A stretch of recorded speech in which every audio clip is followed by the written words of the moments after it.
We're live. Let's go! It's 5:30. No, that means it's time for Rupp and Rackets live. What? Nope, that's not it, Rackets. Oh, I'm still at work. I was like, damn, dude, I'm here. Well, why am I here still late? Stay Cashin show. Where's Tommy G? Who knows? Where in the world is Tommy G? We don't know. Ev, do you know? I don't know. No one knows. He was all fucked up yesterday, high as hell, in the chat, and then he just disappeared at like 11 o'clock, and that was it. So we don't know where he is. Maybe he's hanging out with SpongeBob in Bikini Bottom. Maybe. I mean, it is disgusting in New Jersey again. Another humid, overcast, disgusting day, bro.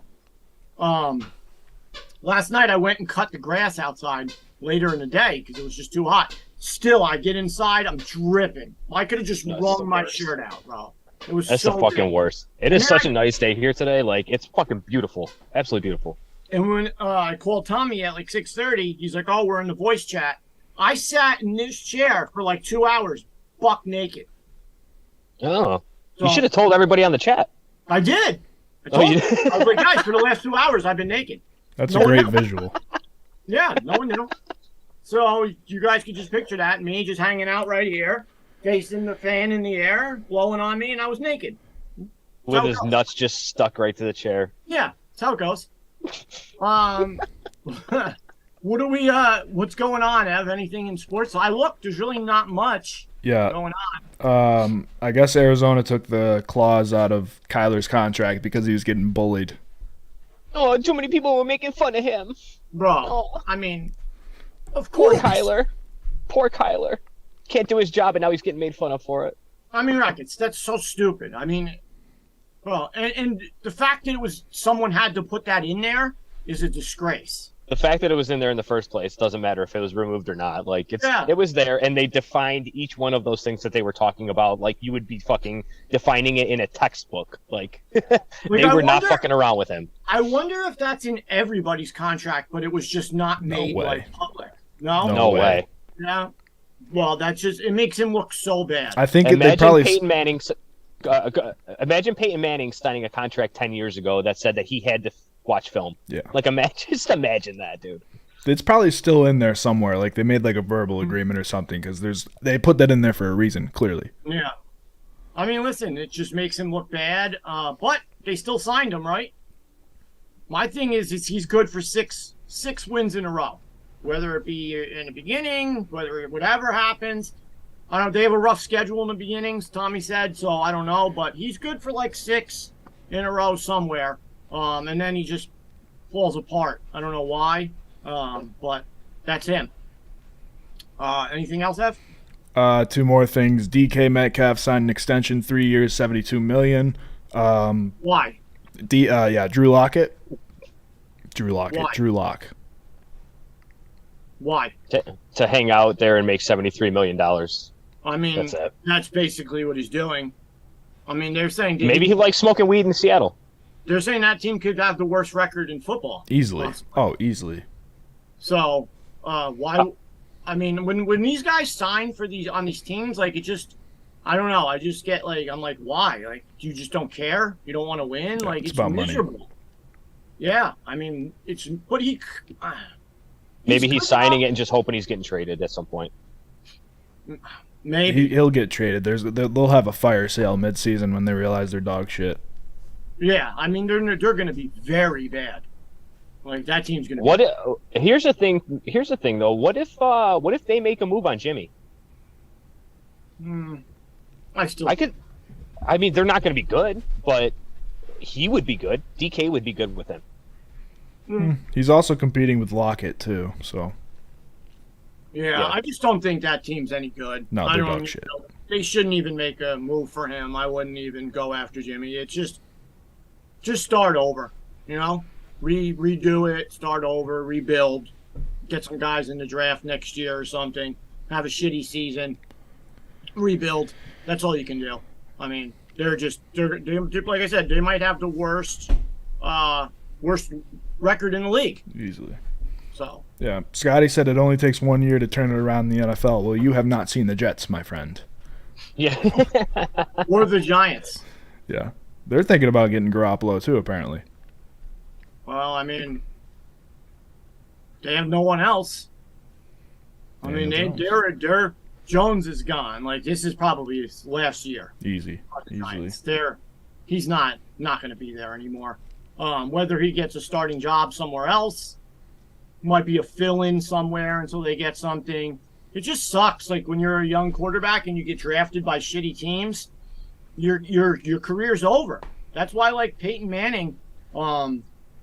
Eli. Was it Peyton or Eli who got drafted? I forget. And then they didn't. I think it was Eli and to the Chargers. Chargers. Eli, right? Eli wanted to go. He was supposed to go to the Chargers. And then he was like, "No, he got drafted I'm by not the going Chargers. there." Yeah. So that's why, like, because his dad knew and people knew, like, you go to these teams, they can just keep franchising you, and by the time you're out of there, you're 5 years into your career, and you're done. Unless someone, like, gives you a shot as a starter again, but by then, I mean, you have bad habits. They never fixed his fumbling problem. So the Giants are just going to get rid of him, and he never got to work on anything. Yeah. And Darnold was the same way. He looked okay in Carolina last year at the beginning of the year, and then it all fell apart for him, but he looked better in Carolina than he ever looked with the Jets. That's a Gase problem. Mm. I mean, look at Josh Rosen. He's been on more teams than he's been in the league. Yeah. Mm-hmm. Yeah, he's another one. His career's over. He's been on like 7 teams already. Yeah, he'll just be like bounce around for a couple more years as a backup or something. And then once enough quarterbacks come into the league, he'll be pushed out. Yep. That's how it goes. It's crazy. You get on a bad team, you're done. NBA, you can survive. Other places, NFL, you're done. You're done. MLB, you could survive. But NFL, you get on some shitty team and you're a quarterback like that, you're done. It's over for you. What else? Before we get to the last piece of news, we have 95 people in here and only 45 likes. What the hell's up with that? God. How is that possible?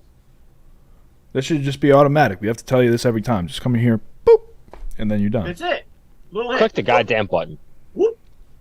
But as for news, Micah Hyde apparently just got carted off at training camp. Second, third, fourth day, whatever it is. So that's a big hit to the Bills' defense. Not good for the Buffalo Bills, no. I mean, Rackets. That's your town, your hometown. They were just talking about it 15, 20 minutes on the radio. I had to turn it off. I was like, it's too early for this stuff. Yeah, it's crazy. It's listen, everybody wants football. And then when football comes, everyone's like, oh, this product is so shit. Like, by week 2, everyone's like, oh, fuck this game. This shit sucks. I remember why I hated it. Like, and then next year, it's going to be even worse when we watch it because it's going to be on a streaming service. It's going to be really. Bill Rupp's going to know what it's like to fucking have to try to predict what's going to happen 2 plays ahead of time on the streams. Awful. DirecTV lost the contract, so it's going to be on like Apple TV or Amazon Prime, one of these things. And like we saw yesterday when it was on streaming on something, one of the baseball games, it's a whole like strike or 2 behind. Sometimes it's 2, 3 full pitches, yeah. Yeah, so this is going to be like a whole play in the NFL. Like, we're going to have a touchdown, and when you're live betting, it's important, and everyone's like, oh, I don't want to know what happens. But if you're live betting and I'm sitting there, oh, shit, we got to hit this, you got to say it. You have to play it like live betting tennis, and it's literally just watching the line to anticipate what's going to happen, because if you're seeing it, the line is already gone. Like, and it sucks, but it's just the way it is. Yep. Like, even on baseball, like, when you're watching it, like, on TV, you could see it. The line will move first before they put up the score. But then the pitch will happen, and it's only like maybe like a 2-3 second delay. Exactly. Now, like in tennis, though, like it could be. It's sometimes because the games go so fast, the points are so fast that sometimes it's 3-4 points behind. It could be a full game behind what you're watching on TV, and you're like, holy shit, dude! Like, let me go hit this line, and then it's fucking gone. Like, it's been gone for 30, 40 seconds by that point. Yeah. Look how bad red zone's going to be. I mean, it was bad now. We're seeing stuff an hour later now. Wait till that. Bill, do you think Faction Duel is behind this? It may be. They are always the ones that lock first. So they do. They know everything that goes on. They're trying to take all the live better winners out of it. They weren't right yesterday, though, on the Benintendi. I mean, that guy just shit the bed. I mean, but listen, he wasn't the only one. The Yankees shit the bed. Yankees offense, man. If Judge is not hitting the ball, they're not scoring, and it's crazy because they're leading the baseball in runs. But with Stanton on the IL, where else is the power coming from? Rizzo hasn't hit one in like a week. If Judge isn't hitting, they don't score. Yeah, it's crazy. Judge single-handedly beat Baltimore for them the entire weekend. If the Judge didn't homer, Baltimore sweeps them. Yeah, it's crazy. Judge is saving them. The best part of that team by far. If he wasn't there, they would be mediocre. They would just be not like mediocre. They wouldn't be fun at all to watch. And a lot of times now they're not fun. Dude, why do you think yesterday? What's that? That was a disgrace yesterday to score one run, to go to the bottom of the ninth, and have it be 0-0. The day that they traded for Benintendi, you still end up with Hicks and Gallo in the lineup. How? What's going on, guys? Like, is this Aaron Boone saying, like, trying to send a message to the front office, like, these are the guys that you're giving me, and I'm playing, and I'm going to play them, or like the other day when he pinch hit for IKF with Gallo in the post game conference, he said we weren't looking for the hit, we were looking for a walk. Like, is that a shot at Cashman, or is that Boone just being a complete fucking idiot? Because it could go both ways. Yeah, listen, I mean, does getting Benintendi mean we're not going to get Soto? I don't know. Benintendi looked like he fit right in with his 0 for 4 last night. You can say the guy bats 308 or 318, whatever, but he did it in Kansas City where, like, nobody's fucking watching him. There's no pressure on it. I understand he came from Boston and he was a good player in Boston with the World Series. He's gone through it all, the veteran thing. I get it. I understand that. But, like, he's never had to be the guy, and like he doesn't have to be the guy here. But if you're gonna bat him leadoff, he's got to do something. If he's gonna be in front of Judge, he's got to do something. Yeah, that was a lot of pressure on him yesterday, especially going against his old team. Batting, but it wasn't just him, so you can't blame him yesterday for that 0 for 4 because the whole team didn't hit. They had one hit, right, going into like the 8th inning or something. So you can't blame them. They're minus 400 today, which is disgusting. No baseball team should be minus 400 in gambling. Don't parlay them, guys. Don't do bet it. Them. Don't parlay them, guys. Don't take the Yankees today. It's not worth it. If you want to hit them live or something, down a couple runs, that's fine. You'll get them even money or something like that. But do not pay the minus 400. Don't do it. Cole's pitching. He does tend to give up the home run. But, I mean, you got to look on the other hand, Rackets. Kansas City hasn't scored a run in 3 games. Yeah. That lineup with my boy Bobby Witt out of there is awful. What's the total on that game today? Is it like, what, 7.5, something like that? Now Witt and Benintendi, 8.5. Now Witt and Benintendi aren't in the lineup because Witt has a hamstring. Benintendi's on the Yankee. That just makes them worse. Yep. And they can't score a run. Under 8.5 looks good. I think that line's too high. I mean, it's so scary, though, because the Yankees could just pour it on today. The Yankees could do it by themselves, yeah. But if we're playing...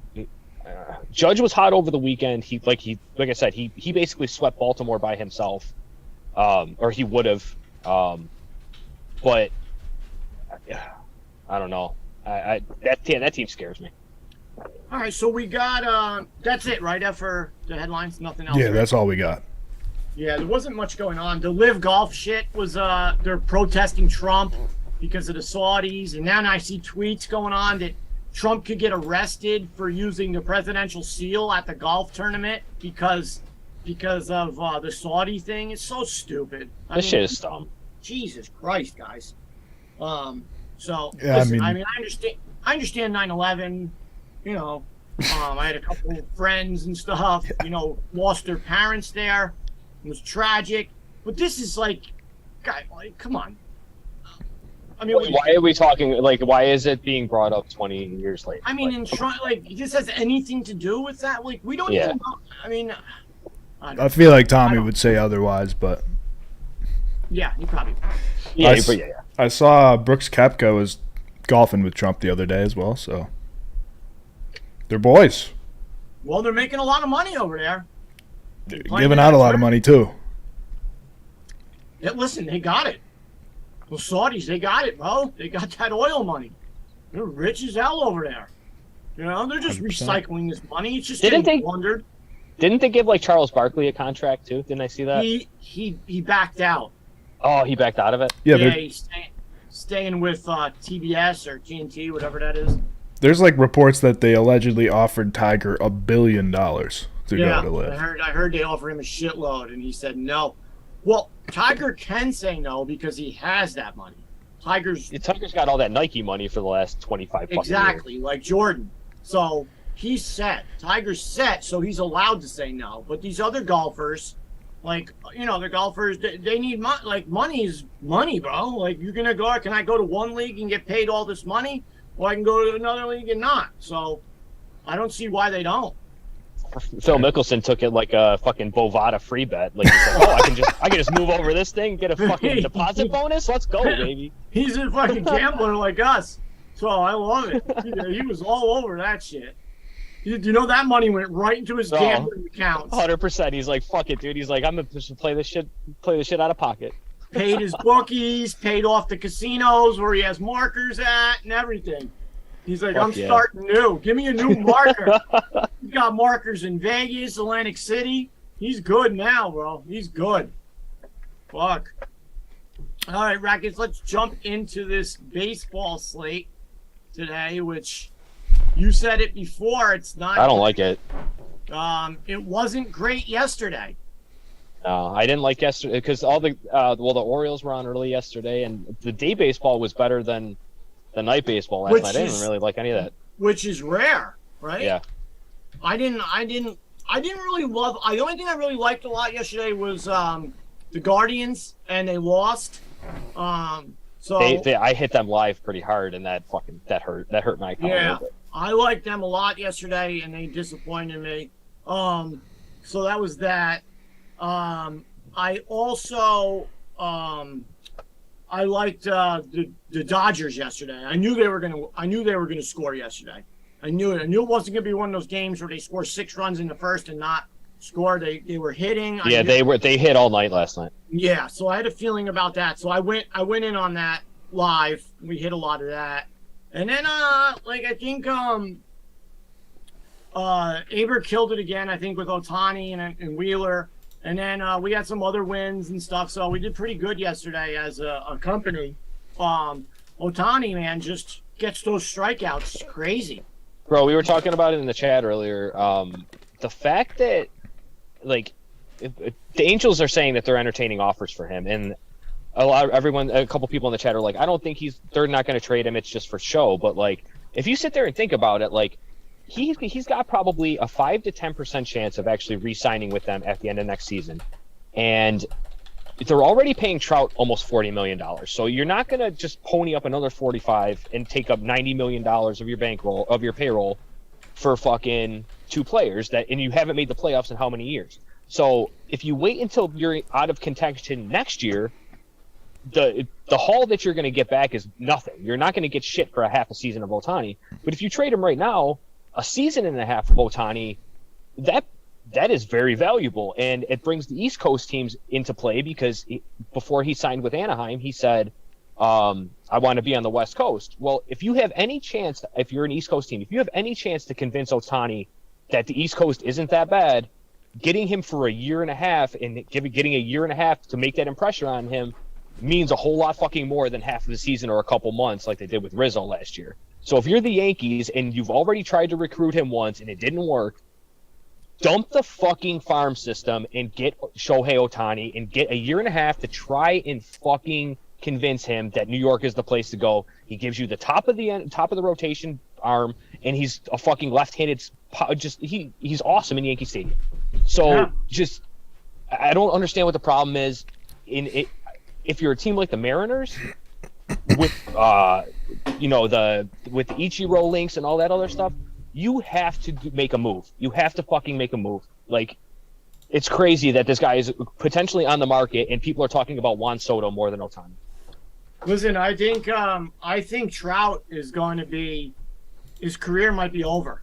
I'm going to tell you guys, I'm going to say it now. I think Trout is done. He's got the back problem is a lot bigger than everybody's saying. And if it's a bone-on-bone condition like you were talking about, Bill, it's only going to get fucking worse. Yep, it's not going to get any better. He said his career is not over, but I think it is, bro. It's every time he turns his back like this, and that's a hitting motion, it gets inflammation, and it swells up and everything, and he can't move. You get 30, 40 games in a row of doing this 4 or 5 times, with, swings, maybe 2 or 3 times in at bat. Bro, it's a lot. And for that to happen, that's why he always gets hurt around the same time every year. Right before All-Star, right after, around there. It's tough on him, bro. He's a big body, too. He's a big body with a lot of weight. It's not good, bro. Not good. $34 million a year for like 8 more years, too. Yep. I think he's done. If I'm that team, you got to eat the Rendon contract, which was a fucking disaster. I forgot about the Rendon contract, so he's locked up for another 5-6 years too. That's a disaster, There's no way bro. You can give Ohtani $40 million. There's no way. No, they just got to eat that. Yeah, you can't have 3 guys making all that money. It's impossible. So Ohtani's definitely not signing there, and I would definitely trade him for everything. Listen, he's their only draw right now because Trout's out. It's going to be hard for the fan base to swallow that. So I don't know what the Angels are going to do, but. You can't let him walk for nothing, though, man. Like, you can't, because you got away with paying him nothing for the last 4 years. But the dude makes like $6 million a year. It's so bad how they had the best player in baseball, Trout, for all this time, and they never won. They never won. Nothing. They never even sniffed it.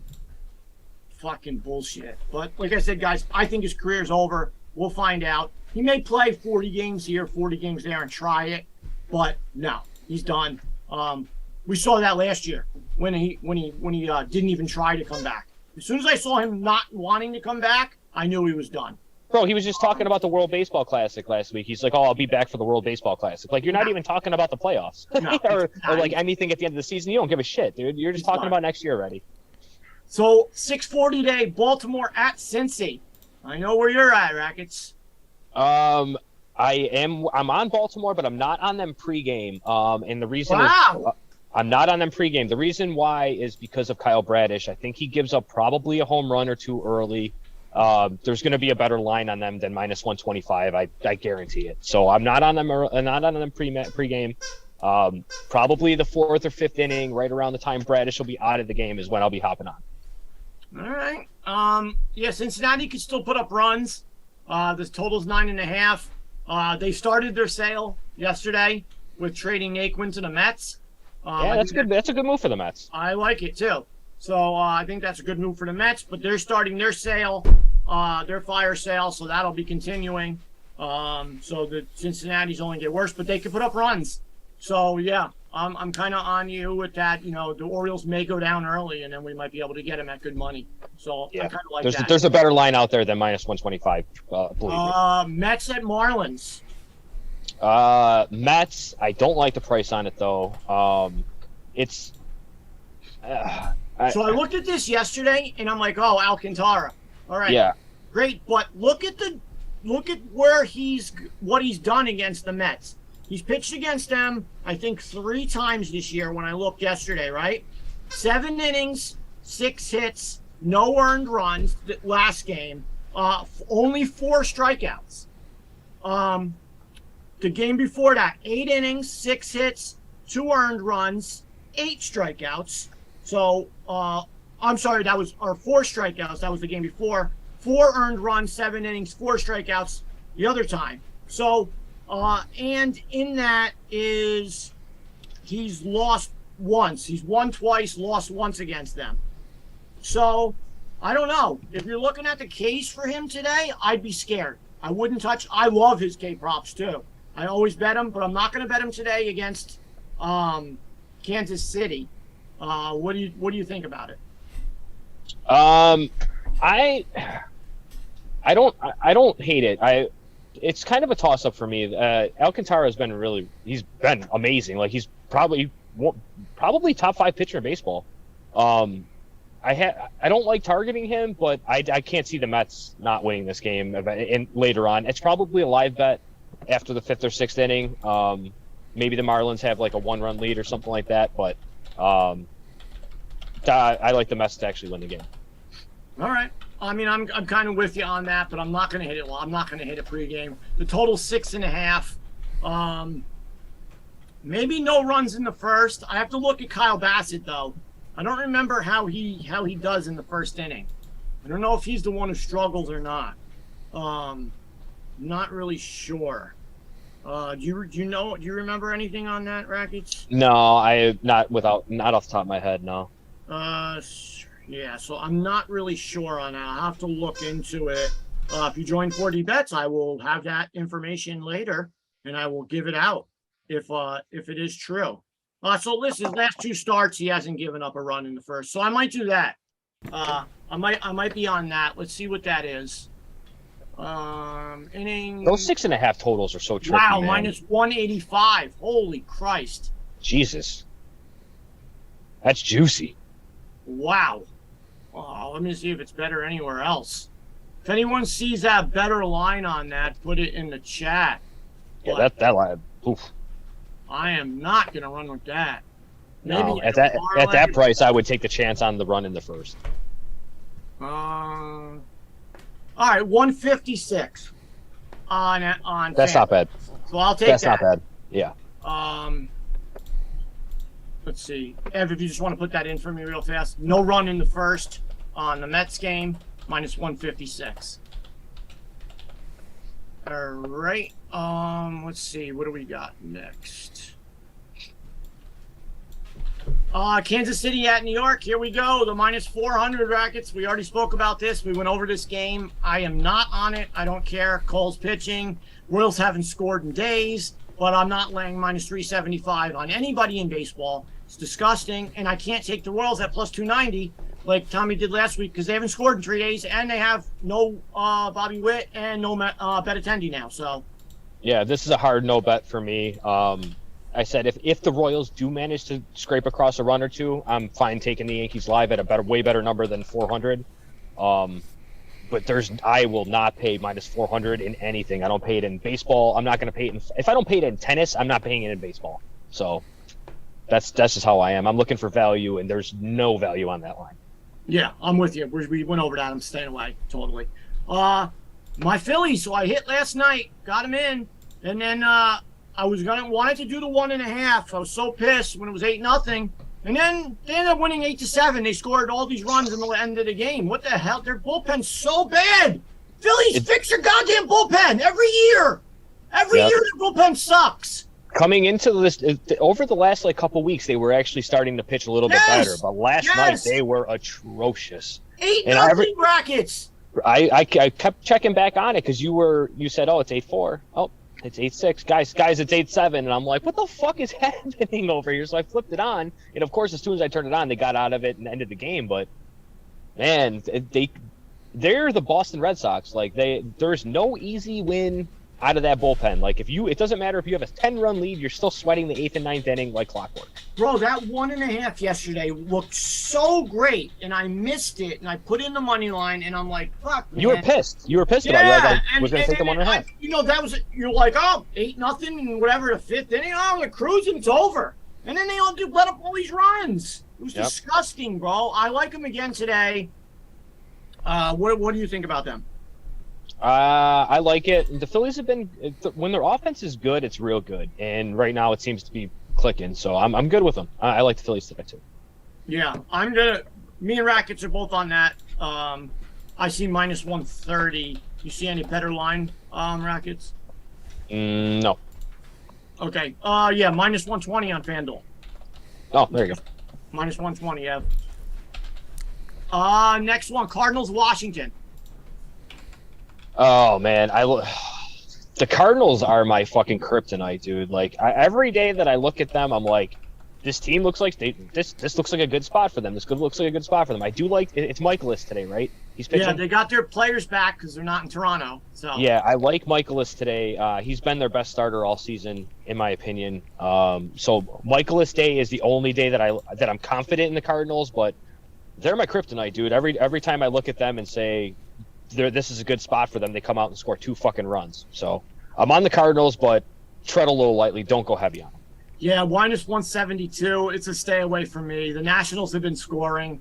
They've been not bad lately, their offense. So I'm going to stay away. When's the Nationals fire sale start? I guess with Soto. Does it start with Soto or does it start with Josh Bell? I thought the Mets were going to get Bell. That's a good. See, now you know what I think, Bill? I wanted to talk to you about this when you mentioned Naquin. I think the Mets were really heavy into Mancini, and the Orioles told them that they don't think that they're moving Mancini, and that's why they went to Naquin. I think that's what happened because this whole thing with them selling, I don't think they're selling anymore, man. I don't think they're buying, but I don't think they're selling. Well, I think they're just going to there stand pat. hasn't been, trade deadline's coming up, and there hasn't been many moves. There hasn't been nothing. Yeah, so I wanted Bell for the Mets. Switch hitter with power, yeah. Yeah, and he's playing great this year. So that'd be great to put him, in the lineup, get another home run bat in there. But the Mets, now they have Naquin, they got Vogelback. I don't know what they're going to do. I think the Orioles told them no on Mancini, and that's why they pivoted to Naquin. I know Uncle Stevie likes to spend money, and he wants a winner, and he's going after it. And I think they're going to just keep pitching. They're just going to keep DeGrom in rehab. Keep him down there as long as they can because they don't want to bring him back too early, So if they can keep him down there throwing 60 pitches or whatever, he did let up those 2 home runs the last time. So people were a little worried. But he's working on pitches. It didn't mean shit. The Mets should have taken they should have tried to get Alexis Diaz, too, from the Reds. It's Edwin's brother. He's had a really good year out of the bullpen. And he's like their setup man or their closer right now, but he was just coming back off an injury. I thought that would have been a really nice fit since they got Naquin anyways. I thought it would have been Naquin and Diaz. You put the 2 brothers in the bullpen together, and that would have been a really nice fit. But he's still available, I think, too. So if the Yankees should have some interest in him because he's a good arm. Detroit at Toronto. Alex Manoah is on. Yeah, this is the other minus 300. I am not touching anything with it. The Tigers have been playing well. He's been pretty good. He's been good lately. Manoah's really good, and that's why I don't want to touch it because if it was any of their other pitchers, I would be on the Tigers today. So yeah, I'm staying away from it. I mean, Rackets, this line's minus 390 on FanDuel. Minus 390, and the Tigers have been scoring. The Tigers are not a pushover anymore. Like, it takes these books a while to adjust, but the Tigers have ruined a lot of parlays over the last 2 weeks, and I'm not fucking with them. So you know what everybody's going to do today? Yankees minus 405. Yankees and Blue Jays. Blue Jays minus 390. That comes out to 177. So and then they're going to put like a Dodgers or something in there to get it to like 120. Some people will take that. Let's just see what else is there. Let me see the Dodgers. Do the Dodgers even play? The Rockies. Okay, so yeah, so the Dodgers there with the 230, that comes out to plus 124. That's the square parlay of the day. That looks like the best parlay of the day, guys. It's going down. Bet it at your own risk, I'm telling you. It's going down. There's no chance that thing cashes. The books aren't giving you to start the weekend that win. So, no. I don't know. Not for me. Yeah, I'm definitely staying away from that. That's too much, way too much for me. We talked about it on Wednesday, too, with the Cardinals and the Blue Jays. I said if there was a game that fit the mold of a little bit of a trap at minus 300 or whatever the fuck the Blue Jays were that day because the Cardinals didn't have anybody, Cardinals came out and whooped their fucking ass. Like, don't do it. Don't fucking do it. I'm telling you, don't do it. Bieber for the Guardians, Springs for Tampa. It's about an even matchup. No play for me. No play for me. I have a little bit of interest in Tampa. Not a whole lot, but if I'm forced to pick something, I'm going Tampa. Brewers at Boston, Woodruff on the hill. Given a minus 172 on the road, that's a lot. Brewers have been scoring, but that seems to stay away from me just because they screwed me so many times. I can't go back to them. I'm with you 100% on the Brewers. They should win this game rather easily, but Boston's a dumpster fire, man. They are legitimately the worst team in the American League East, and it's not fucking close. But they have three guys who could hit the ball over the fence, who are all batting over 300, that could make this game 8-0 in a matter of minutes. Yep. So that's why I'm staying away. Yep. Diamondbacks, Bumgarner versus Wright. The Braves are another big favorite today, minus 220. I wouldn't lay 220 against the Diamondbacks at all. They're too scary. There's a few pesky teams in the league right now, and it's the Diamondbacks, it's the Pirates, the fucking Tigers. It's all these shit teams that everyone's like, oh, this is an auto win, and they're not anymore. These teams have decent bullpens, and they're getting wins late in games, and they're scoring runs early. So baseball has not been a favorites sport this season. It has not been a favorites. You don't bet favorites making money. It's not how it's been all season. It's not how it's going to be the rest of the season. Is that what his Ks are, GC? 5.5 for Manoah? I didn't really look at his strikeout. I don't hate that. He's not a big strikeout guy though. He'll have his 4 or 5, maybe 6 strikeouts, but he's not that Ohtani that's going to put up 10 or 11 in a night. Like, he just doesn't have that stuff. Yeah, I see 6.5 on FanDuel. I definitely wouldn't take 6.5. Yeah, that's he did have 7 last game. 7, 3. Well, that 3 was the All-Star game. 7, 6, 7, 5. 5.5 isn't bad. If you could still get 5.5 at decent money, I'm sure you're paying a lot, because the 6.5 is plus 106, so you're going to be paying like 160 or something. Yeah, 6.5 is too much. He might get it. He might get to 7, but he doesn't have that big strikeout arm. He pitches more to soft contact. Yeah, so I would, if you want 5.5 and you can find it at good money, take it. I wouldn't not lay 6.5 on that. Let's see. We did that. Seattle at Houston. Verlander against Ray. Big pitching match. You guys know that I love the Mariners. I am not on the Mariners today. I'm on the Astros. They can't seem to beat Houston in Houston, and this isn't even a trend anymore. This is like, it's becoming like fact. Like, they just don't win in Houston. I think they're like 1 in 15 or 1 in 16 in the last 17. They just don't win there. I am on Houston also with you. Pending lineups. I always got to see the lineups with Houston, guys. Always got to check the lineups. Rackets and I like Houston a lot, but check the lineups. If everyone's not in, or you don't tweet at me later saying, "Oh, you guys didn't make it a play." No shit, because the lineup was terrible. And check the lineups. Like, if you don't know who the regulars are, just go back to the game before and look who the guy. Past couple games, see who the regulars are. Altuve and Bregman and Jordan and Gurriel aren't there. Don't play it. Like, if they sit Jordan because of a left-on-left with Robbie Ray, that might take me off the Astros tonight. Just for instance, like, if they don't play him with the lefty pitcher on the mound, that might take me off the Astros. Oakland at the White Sox. Lynn and Caprillion on the mound. Tommy's Oakland team. Oh, that's Tommy's Oakland A's. It's probably a no bet for me. I lean toward the White Sox, but they can't score, and I don't really like targeting the A's because they're just one of those pesky teams, man. It's a no bet. I'm not betting the White Sox unless they face a lefty anymore. That's it. I'm done. Yeah. Can't bet them unless they face a lefty, and I'm not taking Oakland because I don't like them. Tommy likes them. So if you guys want to follow Tommy, I'm sure you would give that out today, plus 1.5 maybe. He might be scared to take the money line. He won't grab his sack and take the money line. Yeah, he'll probably do the 1.5, but I'm not doing it. Dodgers, Rockies. I like the Dodgers not playing it at minus 230 though straight. I would put them in a parlay. I would do their team total. They're hitting. The Rockies are not good. But one of those 3 teams is going to lose tonight. if FanDuel wants to kill you guys, that's what's going to happen. So I don't know what to do. Maybe this might be a team total game for me, but I will be on the Dodgers in some sort.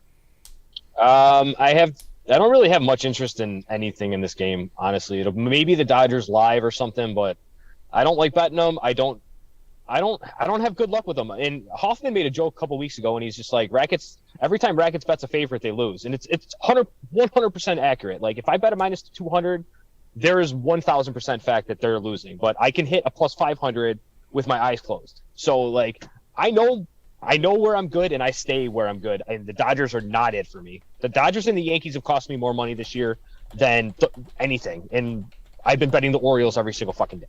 So there you go. Texas against the Angels. The Angels can't score. Texas is pesky. Minus 108 on both sides. I don't like when I see minus 108 on both sides, but the Angels can't score. I'm not betting this game. That's definitely going to be a live for me. I'm definitely not betting it. I don't like either of those teams. And right now, the Angels can't score. Yeah, I'm 100% with you on that. I no interest in that at all either. Ohtani yesterday at minus 200 was insane. Twins at Padres. Snell's on the mound. I don't like Snell. I never did. Padres, dude, I can't figure them out. Tatis should be back soon. I mean, I don't understand what the hell the guy's doing. How long does it take to fucking heal? Like, what the fuck? Dude, he just took batting practice the other day. So yeah. So who knows? It took 7 months for that. And I hate betting against Minnesota because they could score. They could put up some runs. So I'm not on that either. And the last game, the Cubs versus San Francisco. I was on the Cubs last night. They let me down. They did score 2. I had them on over 1.5. But the Giants are just a mess. And I thought the Cubs were going to score last night. I thought they were going to put up 5 runs and win that game. They just didn't. They didn't hit. They got shut down. And that game's a complete mess now. So I don't know. Yeah, I would have bet the Cubs Wisdom was again. the only one that hit anything last night. I like the Cubs tonight. Me and you have not been on the Giants all season. I'm going to keep targeting them. There's nothing there. I don't like that team at all. Yeah. I mean, I may bet the Cubs. I may not. I'm going to wait. It's the last game of the night, so we'll see. But I do like the plus money. And that's it on the baseball slate, Ev.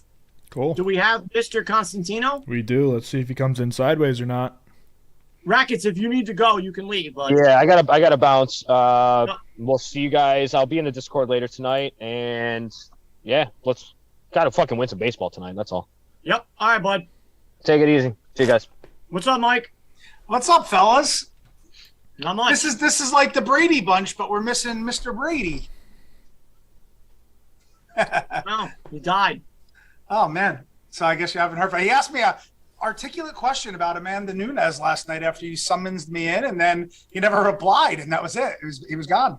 Yeah, he just left. I hope I answered the Amanda Nunes question. Yeah, you did. You did. Good, man. Good. Fun card tomorrow. A lot of high drama at the weigh-ins today. 2 people missing weight. Juliana Pena making everyone hold their breath until 3 minutes before the maximum time allotment, and then she comes in smiling and weighed under the limit by, a half a pound. So with the clothes on too. So it wasn't even like she was struggling. So a lot of interesting factors here, Bill, and we're going to break that down tomorrow on the expanded voice show even more. I just got off the phone with a couple people out there and have some interesting takes, and looking forward to sharing them, with our subscribers. Awesome. Yeah, I'm worried about that fight, Mike. I just don't know. I don't know, man. I could just see Nunes just like, I don't know. I could see her losing. Well, she did already, and we touched on, if her head is right and she wants it, no one's beating her. And we saw that. She beat literally everybody, including Cyborg and Rousey and Tate and Holm and everyone. I mean, Valentina Shevchenko twice. I mean, no one's beating her if she wants it and she's hungry and her head's right, and only she can answer that, whether she really still wants it or not, and I have some good intel on it, and a strong lean, and we'll get into that for the subs. But I do have a good free bet here today, but let's not bury the lead, man. Dana White Contender Series, week 1 of 10. You killed it. 10 weeks in a row on Tuesday nights. And we came out of the gate smoking hot. We swept the board 4-0. We won just under 13 units on a Tuesday night with that. And I really like these up-and-coming fighters. And this one had more of an international flair on it. But the upcoming ones, I know most of the promoters across the country and have really good information on a lot of these fighters if I don't know them already. So I'm excited about that. And, Bill, I know you are. You like to bet the World Series of Fightings and Bellators, which I kind of stay away from, as you know, for the most part. But I do love me some Dana White Contender Series. Yeah, man. That Dana, he made it clear to them at the end when he's giving out the contracts. I know he only gave out one. He's like, be Joe Pfeiffer. Don't say Biden. You were going to say Biden, weren't you? Yeah. Beat Joe Pfeiffer. He's the one who knocked him out. He had energy. The guy said he was going to be homeless, and he got it done, and he was very exciting, and I loved it. And Dana's just like, that was it. He mic drop. Just be him. So that was great for that kid. It was a great fight. He was a dog. You called it, and he won. Knockout. So, I mean, that was great. I made a lot of money on that. I hit every one of your face. I love betting on those smaller things, like, the Bellator, the other stuff, like you said. And as soon as I saw you put plays out, I was so excited. So, and we killed it. I like Pfeiffer. I think he's very, very good. He's a local kid. Very tough, very well-rounded, and then even off that injury, I mean, to rehab back is hard. And I didn't even know his backstory about no mom, no dad, no brother, no sister, no grandmother, no aunt, no uncle. And that kid is just fucking hungry. But he also took his game to the next level. I mean, if you're in the Philly area, I mean, you train with the best team, right? So the Daniel Gracie team, I don't want to minimalize and say the best team, because there's a lot of good teams down there, the Martinez brothers, Daniel Gracie, but they really are creating something special, by Daniel Gracie, and bringing in John Marquez to help with the MMA. They're undefeated in the UFC, bunch of killers, and that's where Pfeiffer went, to prepare for this fight. So he was training with Sean Brady and Sabatini and Petrosky and all these killers, and you can see that the kid really, really wants it. I'm going to try to bring him on the show. I reached out to his manager, who I know, and see what happens. They're still out in Vegas, I think, and you're still riding that high, and I'm sure everybody's beating down his door. But we had on Chris Dawkins last week. It was a lot of fun. I'm the connection for this week, being that I used to manage and corner Amanda Nunes, so I feel comfortable talking about that fight, and we kind of touched on it, and we're going to save some of that for our subs. But I do have a good bet here that I just placed before coming on the show, and I sent it at everyone in our Discord for all our members, and it's already posted in my hashtag. So I got down early on it, and it's a 2-fight parlay. And if you want to get right into it, Mr. Bill Rupp, go ahead. We will. So they're both main card fights here, and I was able to take 2 favorites that I like, and I put them together to get back plus 130.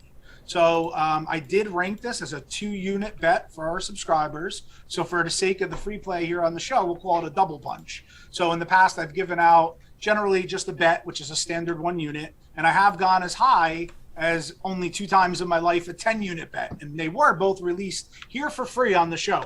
But we have released, double plays and whatnot. And this one will be. So we have a double play parlay here. And the first leg of it is Pantoja, a fighter I really, really like. He's 24-5. He's never been finished. So he fought, 29 times, and he fought top of the division guys, and he's never been stopped. So right off the bat, I like a fighter that's going to fight for our money. Never been stopped, went the distance, really high level black belt in jiu-jitsu, very good striking, very athletic. I really like everything about him. And then on the other side, we have one of our sell signals. So I have a lot of, different indicators that I like to bet in fights. And one is a guy coming off, an extended break. And it's not as, that long, but it's still long enough where we have Alex Perez coming back, who historically struggles to make weight. He did make weight, on this fight, but he has been finished. He's been finished 5 times, and 4 of those times he's been submitted. So I really like this matchup here for Pantoja. I believe more well-rounded, fought better guys, better wins in the division, never been stopped, black belt in jiu-jitsu, and a clear path to execute his jiu-jitsu versus somebody who's been submitted 4 times. So the first leg of our parlay is going to be Pantoja, and then we're going to come back on the back end with Brandon Moreno, another fighter who I really, really like. We just saw him come off 3 consecutive fights with Davison Figueiredo, who is the best fighter in the division, right? He lost. He beat Figueiredo the first time. Then there was a draw, or I got it the other way around, one way or the other. I don't have my screen open. Hold on. What did they do first? Did they draw first, or let's test your knowledge, Bill Rupp? Do you know? Do not. I do know who Brandon Moreno is, though. Yeah, another fighter I really, really like. So he drew. The first fight was a draw. Then they ran it back. Figueiredo won. Very close fight. And then they ran it back again. Moreno won. And then they ran it back again. Figueiredo won, took the belt back. Now they're not fighting. Moreno has since accused Figueiredo of being scared to fight him again. But again, we saw it 3 times. No one's going to complain if they fight again. But Moreno did switch camps for this fight, and now he's training with James Krause, who I like, but I'm not really a huge fan of a lot of camp switching. But I think he's got the skill. Now, this is a rematch. They're running this back. They have fought before. They fought in December of 2019, and Moreno did win the fight. Overall, Kai Kara-France is not a fighter I'm very high on. Of course, he's good, but he's a low-volume output fighter. He doesn't really offensively wrestle a lot, and he has decent power. I think Moreno's going to have a significant advantage here on the ground, and he's going to have a 3-inch height and also a 1-inch reach advantage on the feet, and he's got very good striking as well. It's also of note, it's a 5-round fight. And I think over the 5 rounds, that'll really favor Moreno here. And if he doesn't like what's going on the feet, I believe he will initiate the takedown and get the fight to the ground. So I do think he has him covered everywhere. And I feel pretty confident about it. And that's why I rolled it out early as a personal bet and for our subscribers, and releasing it as a double punch parlay here on Stay Cashin. So our official free play is Pantoja and Moreno plus 130 I got on DraftKings, and that's the best line that I saw out of all the books I play at. And I'm a big proponent of having multiple outs and shopping around, because other spots I had 112, 120, 125, but 130 I just got on DraftKings right before the show, so it's still hanging there. That's the free bet. Why is that a 5-round fight? It's an interim title. And for everybody who doesn't know, what does that mean?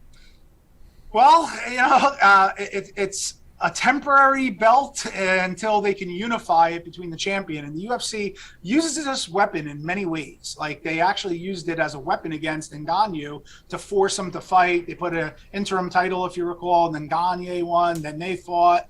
They use it as a negotiation leverage if they feel a fighter's out too long. Figueroa is the champion, right? Figueiredo, yeah.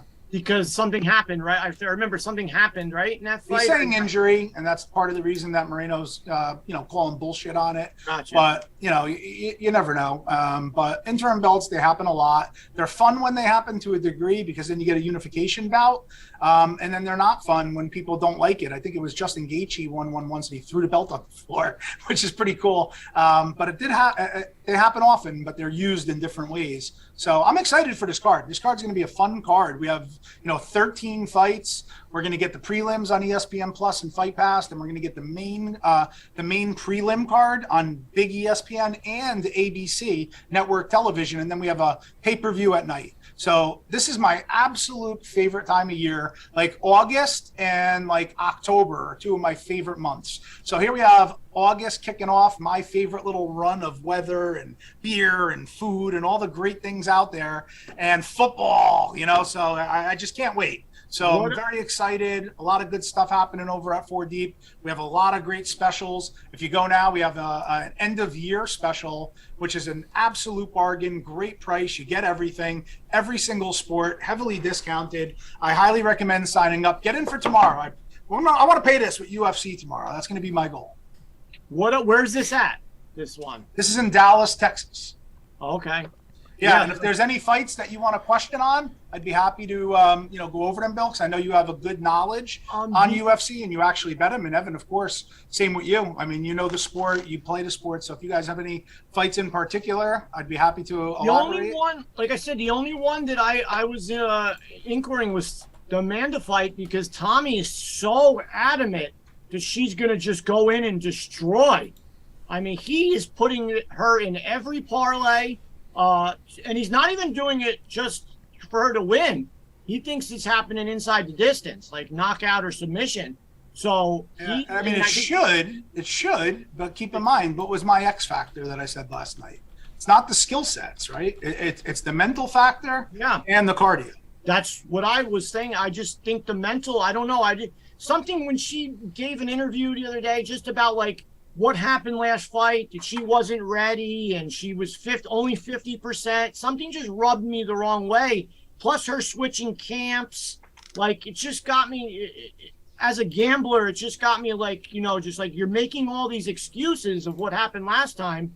Just keep your mouth shut. You lost, and now go out and fight and prove it. Like, But I just don't like when people make excuses. I think she was making excuses. And I can't wait for the fight.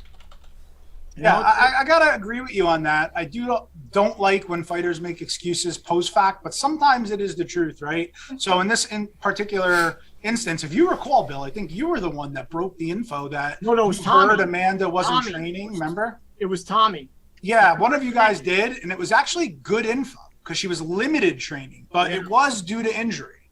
So I do want to put that out there, and she was advised to pull out of the fight, and she did not. And the irony here is, one of the reasons is she didn't want an interim belt put into her division. So she claims, that she got into the fight for that reason, not at 100%. And I don't doubt that. But also, when you do win so much and you get complacent, and now Amanda's making multi-millions, per year. And to your point, Bill, she did switch camps, but she actually opened her own spot.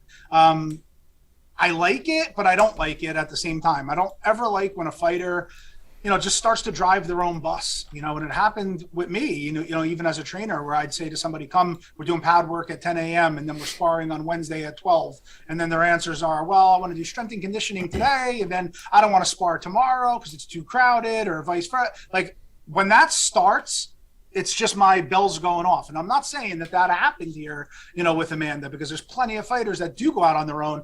Remember that early run by Cowboy Cerrone, Cerrone, when he broke away from Greg Jackson and he went and he opened up the BMF ranch, the bad motherfucker ranch, very early, prior to the UFC. Paul Felder, who used to fight for us at Cage Fury, went out there and trained with him, and he came back and he's like, these guys are fucking legit. Like, they're just training and eating and running and surfing and hiking. So there are situations when people do that and it works.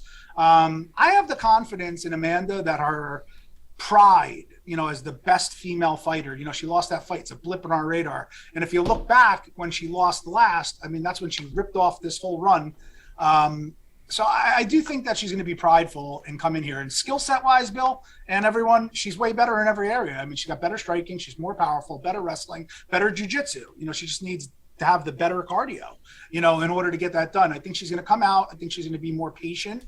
I think she's going to preserve her gas tank a little more. And once she gets punched in the face and shakes the cobwebs a little bit, I think that we're going to see the old Amanda, turn on and really, put it on Pena, who has lost to inferior competitions. Well, if anybody knows, it's you, right? You were with her for those years, so. She was out here in New Jersey for, a bit, and we posted some footage in our Discord last night, which was pretty cool because people are asking about her. And I said, I used to pair her with my pro 125, 135 pound male champion fighters, and she used to beat them up. So I used to have to move her up a little bit. And at that time I had Jamie Varner, in town with me, and he was the former WEC champion, 155 pound fighter, real heavy hands. And at the time he had to be like 195. And Amanda's a killer. She's like, I want to spar him. And they sparred, and there's like a clip on YouTube, if you Google it, put like Jamie Varner versus Amanda Nunes, AMA Fight Club, which is my gym. And you'll see they were kind of putting it on each other. And that's just like, I don't know, 10 to 30 seconds of like 3 rounds, but they were fucking banging. So she ain't afraid. She is tough. So that's why I say, man, when she's on mentally, there's no girl that's beating her. And you saw it, Rousey, Cyborg, Cupcake, Shevchenko twice. What else is there to say? That is awesome. One more question. A couple people in the chat wanted to know about the Derek Lewis fight. If you have any thoughts on that. Yeah, I do. It's a knockout or bust, right? The fight inside the distance, the line is ridiculous, but I do not think that this fight sees the judges' scorecards. Derek Lewis looked good. He looked very lean, and he historically, when he loses, bounces back with a win. I think there was only maybe one time in his career where he lost 2 in a row. But he is refocused. He's fighting in his home state. His home city is Houston, but this is in Dallas. And Pavlovich has been knocked out. He's knocked out before, and that's what Derek Lewis does. So if you are going to play the Derek Lewis side, and that's the side that I currently lean on, you really just want to play the knockout prop or the double chance, right? So right now, knockout is plus 155 on FanDuel. I just had it up on my screen. And the inside the distance double chance, which you also get the submission, is plus 135. So a lot of times when it's like that tight, and I know Derek Lewis only has one submission, but for the 20 cents, you might want to take the extra path. But I don't see Derek Lewis winning a decision, right? So I do think if he wins, it's by knockout. So you take the 155. And if he loses, he's going to lose anyway, and you just lose the minimum, which is a 1-unit bet or an even money bet. So if you like the Lewis side, you got to play it by knockout or double chance, which I do favor for right now. And I do favor Derek Lewis. All right. Awesome. There you go. Join 4D Bets, guys. Mike will be going over all the fights tomorrow afternoon, sometime in the afternoon. We do a live voice chat. And right after this show, I'm actually going to be a guest with Gorgeous George and the Goes over at MMA Junkie Radio. USA Today owned. Yeah, but I don't think it's going to be live. That's why I haven't promoted it. I think it may even be behind their paywall. I'm not certain, but it's going to be video. And last time I did this, he did give me the clip. So for our subscribers, I'll drop that in there. And for those of you that don't know, Gorgeous George and Goes, they're long-time mainstays on MMAJunkie.com. They broadcast MMA Junkie Radio out of the Mandalay Bay Sportsbook in Las Vegas. I have been a guest on the show countless times, with big name fighters, comedians. Joey Coco Diaz was on with me one day. Jim Miller, of course, my guy. Demetrius Johnson. Friends and real fun experience. So I'm looking forward to that. And these guys have crazy knowledge. I mean, they have they're like Ariel Helwani to a degree. Like every fighter goes into their studio and goes live. So I can't wait to hear what they have to say about some of these fights as well. Yeah, great. Yeah, I can't wait to hear it tomorrow. In our Discord, guys, join up, sign up. We're right now. Baseball's getting into the latter things. Football's coming. We're killing it. NASCAR. Mike's killed MMA the other day, and now we have Tuesday and Saturday, Mike. Right? So 10 weeks in a row. I mean, like I said, this is my season. UFC and NFL. I can't wait. For those of you that don't know about NFL, I've been gambling for a long time, and we have the absolute greatest NFL show. It's called The Round Table. And we have the greatest minds participating. I mean, Evan and Bill, who are on this show, Rackets, Night Ghost, Tommy G, Healy. And guess what? We brought on more talent since last year. And I know Ghost is kicking around the idea of actually doing video this year. And I'm super duper excited for that show. And we've took down a lot of money last year on like different flyers, and GOAT, of course, I can't leave him out. But you have to get signed up, and now's the best time, obviously, because of the early bird and rest of the year deals. So hope to see you all in there. And if you do join, and hit me up in the Discord, send me a direct message, and we can talk during my live breakdown show tomorrow, and I'll make a point of it and answer any questions, of course. Ev, what are you doing with the DFS still? You decide to do it, or what are you doing? Yeah, we'll keep doing some DFS content here and there. First video didn't get very many attention, so very much attention. So if you want, it's still early. Your meme video did, or your meme picture did, though, huh? Like 400 likes. Yeah, the one of Trump and LeBron. That's pretty cool. And guys, if you're on TikTok, you got to follow Stay Cashin on TikTok too. Evan does a great job over there. I just posted a banger, by the way. The first look at the Seattle Seahawks in 2022. So. All right, I'll go check that out. Yep. Yeah, I love it. Evan's TikToks. I'm on TikTok all day. I love it.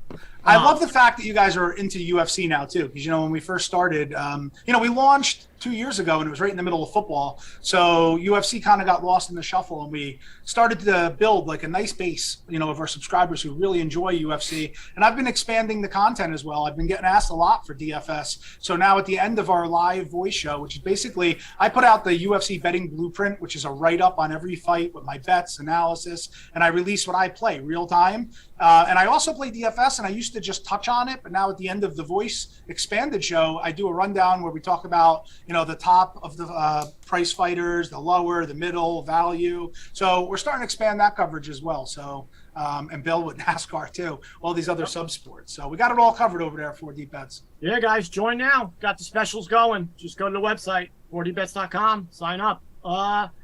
Great job, Mike. Ev, any final words from you? We were speaking about Joey Diaz a minute ago. A friend of the program, Chris Camozzi, was just on Joey's podcast. So if you like Chris, go check out the new podcast, Uncle Joey's Joint. I'm going to check that out. And a funny story about that, I told you I was out in Vegas at that point, and it was during the UFC. So we were in fight week, and they had a huge audience. And at the time, they were broadcasting on Sirius Radio. And I remember telling my mother, my girlfriend at the time told her mother. Everybody tuned in because it's on in their car on the fucking radio. Mm-hmm. And Joey Diaz was just as vulgar as Joey Diaz can be about pussy, you know, all the worst shit you can say. And I just remember sitting in the studio going, oh my God, my mother-in-law, my mom are listening to this. And it's actually archived, I think, on the internet. I got to pull it up.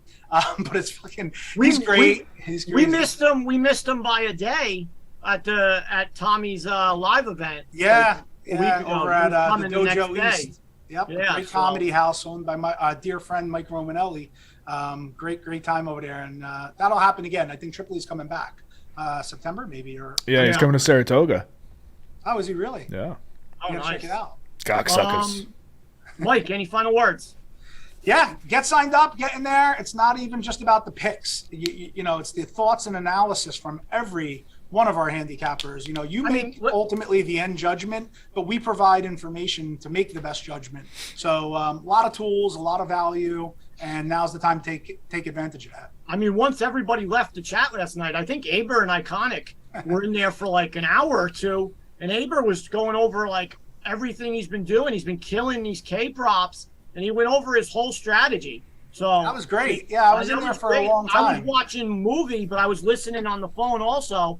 And he gave out a whole shitload of knowledge yesterday. And like he even said, he's learning too as it goes. Everyone's learning. So as we go along, guys, that was actually good. And the funny part was, Aber, you know, somebody pointed it out. I think Brian Rowe or C Duff maybe. He went from like stumbling drunk to like dialed in, like it was sharp insane. in like 5 seconds. It was a switch. He was like, I thought he was crying at one point. He was so drunk. He fits in perfect with our circus, doesn't he? Yeah, and then he was focused, and him and Iconic were just going back and forth. It was nuts. So, yeah, it was fun. Guys. So you never know what you're going to get in the voice chat. Even me, when I tuned in, Bill, when you tagged me in, I mean, I heard Tommy. It sounded like he was walking on the street. So that's why I'm like, I was buying cigarettes or something. I have no idea he where made it back home. I haven't spoken to him. I don't know. I called him. Haven't heard from him. No idea. So. You never know what you're going to get. We'll see him on Tuesday. We'll see him on Tuesday.